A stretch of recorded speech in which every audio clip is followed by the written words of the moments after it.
This is the overview for Chapter 10 on cocaine and methamphetamine.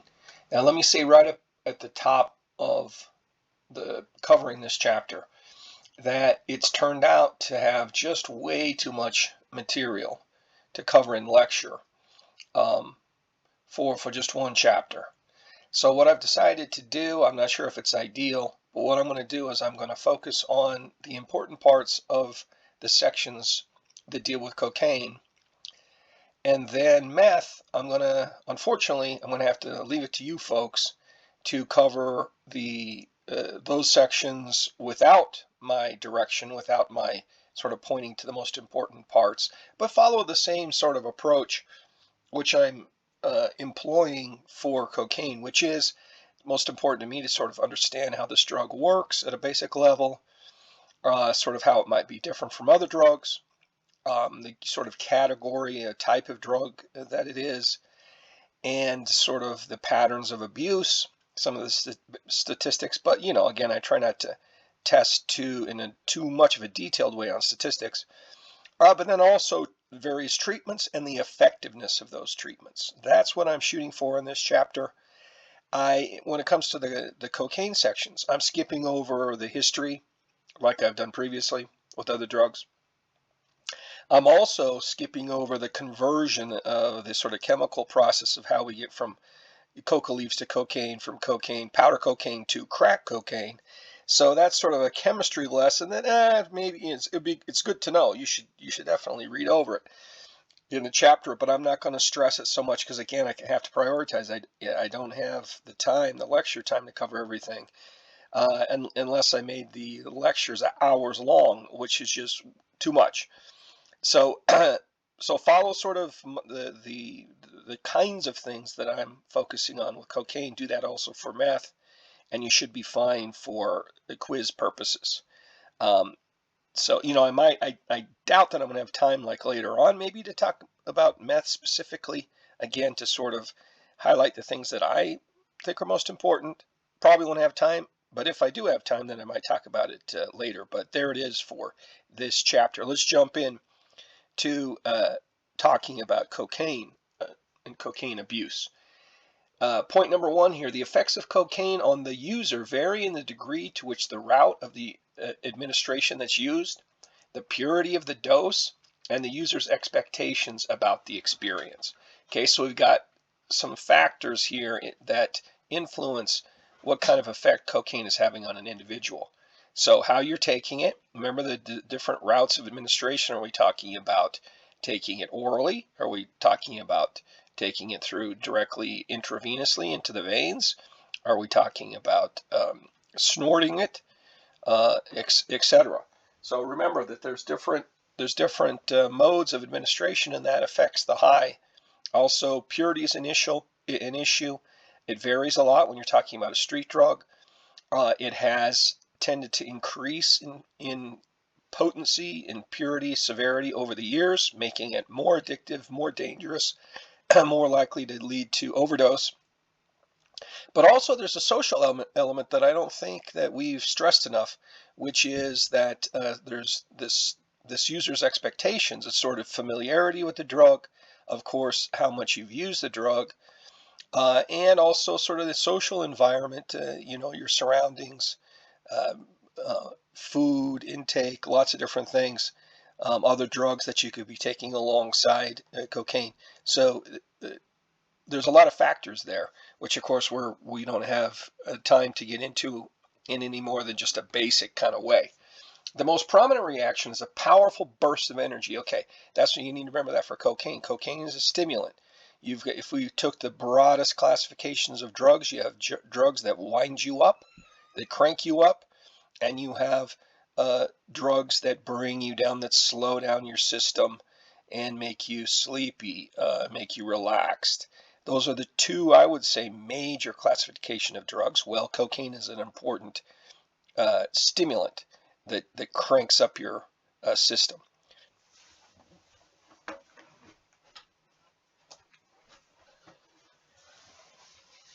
If cocaine is injected intravenously or smoked, the extremely intense effect is felt within a matter of seconds. and only lasts 5 to 10 minutes. So it's a quick high. It's not one of these that lasts for hours and hours. It's something that's a short, intense burst. If the drug is snorted through the nose, the effect is less intense than when injected or smoked, but lasts somewhat longer, approximately 15 to 30 minutes. So again, mode of administration affects the high experience, the length of the experience, the intensity of the experience. Users also experience a general sense of well-being, although in some instances, cocaine may precipitate a panic attack. So again, you can have different kinds of intoxication experiences. Often with cocaine, it's going to be intense sense of well-being, but you can have a bad high. It can go the other way where it precipitates a panic attack. Again, that's an example of kind of a bad upper sort of reaction, a winding up that's not pleasant, the sense of panic, right? So the kind of bad experiences you have depends on which type of drug that you're reacting badly to. Okay, now this graph here is showing us sort of how the ups and downs of a typical dose of cocaine. And so you have two curves here. One for a person who is involved in moderate use of cocaine, that's the green line, and then the purple line is for heavy use. The x-axis is, on the left hand, is when you take the cocaine, how and then to the right is the crash, the falling down from the high that comes after the high. The y-axis is talking about the sort of emotions that you're likely to feel based on how you're taking the drug, the form of administration, and also how much time has passed, or whether you're more towards administration of the drug or more towards the crash. And you can see, if you compare those two curves, that someone who's a heavy user is going to have sort of like this much more intense high where they get up into this manic level, as opposed to euphoric, which is a very positive, happy feeling, a feeling of well-being. That's what euphoric means. Manic is like more intense than that, where it's kind of has a bit of craziness to it.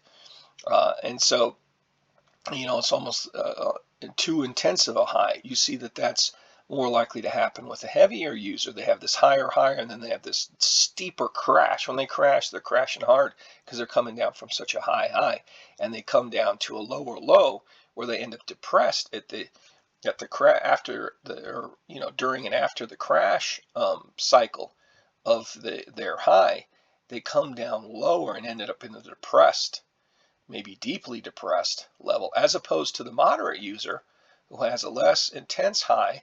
They're maxing out at a normal experience and then dropping more gradually, not so steeply, and end up at a sad level, but not depressed.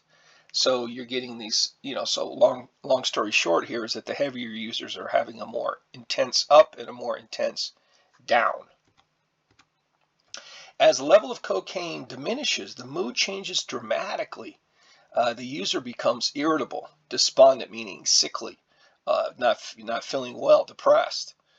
And so that's a definite negative of cocaine use, is you get this real intense high, but then immediately followed by negative emotions, negative feelings. These after effects are uncomfortable enough to produce a powerful craving for another dose. This is where a lot of the addiction comes from, is if you're feeling really great one minute and then horrible the next, that creates a real hunger, a real appetite to get back to that happy state. And so, the whole thing is very quick. The state of being euphoric doesn't last long, and so you're always kind of chasing that. You want to get high again so you can get that little burst of positive feeling. The depression induced in the aftermath of a cocaine high can lead to thoughts of suicide. The depression can be that deep, that powerful, that it actually can make a person have thoughts of suicide, or be, sort of just characterized as suicidal. In 1985, during one of the peak years of cocaine abuse in the United States, as many as 1 in 5 suicide victims in New York City showed evidence of cocaine in their blood at autopsy. So we can see that it's a risk factor, that cocaine abuse is a risk factor for suicidal thoughts and even suicidal attempts or completed suicides, resulting in the victims, in the person's death. The prevalence of cocaine use was the greatest among victims who were in their 20s or 30s, and for African Americans and Latinos. Here we're talking about the 1980s here, and into the 90s as well, and really starting in the late 70s. But anyway, in a 1989 survey of teenage callers to the 1-800-COCAINE hotline, at the height of cocaine abuse, 1 out of 7 reported a previous suicidal attempt. So again, what the point here is not about exactly specifics or dates, but that there is a correlation between cocaine abuse and suicidal thoughts and behavior. So that is a huge downside of the abuse of this particular drug. Cocaine produces a sudden change in the number of systems in the body. Heart rate and respiration are increased, while appetite is diminished. With these stimulants, a lot of times you get this, with these uppers, these drugs that crank up your system, you get this reduction in appetite. And it's another appealing thing to people using this drug, not a central thing, but an appealing thing, is that it reduces appetite and can cause you to lose weight. So that's a common feature of stimulants. Blood vessels constrict, pupils in the eyes dilate, and the blood pressure rises. The cocaine user may start to sweat and appear suddenly pale, so it really has some strong physiological effects to the body. These effects can lead to a cerebral hemorrhage in very serious cases, or congestive heart failure. Cardiac arrhythmia results from cocaine's tendency to bind to heart tissue itself. So this is a pretty powerful, destructive kind of drug. Again, drugs that sometimes have a strong positive side, like this really intense positive high, are associated with a lot of downsides and a lot of problems. In a study of drivers showing reckless behavior on the road, those found to have been under the influence of cocaine were wildly overconfident in their abilities, taking turns too fast and weaving through traffic. So this is, again, another one of the negative consequences, is this feeling of invulnerability, this feeling of cockiness, of overconfidence, that I can do anything. I'm without limits. I'm Superman kind of a thing. That this drug can kind of cause those sorts of feelings and thoughts, which can lead to reckless, dangerous behavior. Yet they are capable of passing standard sobriety tests, such as walking a straight line, that have been designed to detect alcohol intoxication. So it's different sort of symptoms, different sorts of liabilities, and requires a different sort of detection than you would use with alcohol. Repeated use of cocaine produces undesirable mood changes that can be alleviated only when the person is under the influence of the drug. So again, very much a mood type of drug, with the positive highs, positive feelings when you're high, but then when you have the come down, sadness, and even deep depression. Chronic cocaine abusers are often irritable, depressed, even paranoid, where you think, people are out to get you, and so it can distort your perceptions of reality. Long-term abuse can produce the disturbing hallucinatory experience of what's called formication, the sensation of cocaine bugs crawling on or under the skin. And this can become so severe that abusers may scratch the skin into open sores and even cut themselves with a knife to cut out these imaginary creatures. So here we're talking very serious negative hallucinatory effect of cocaine abuse. These hallucinations, together with feelings of anxiety, nervousness, extreme nervousness and paranoia, make up a serious mental disorder referred to as cocaine psychosis.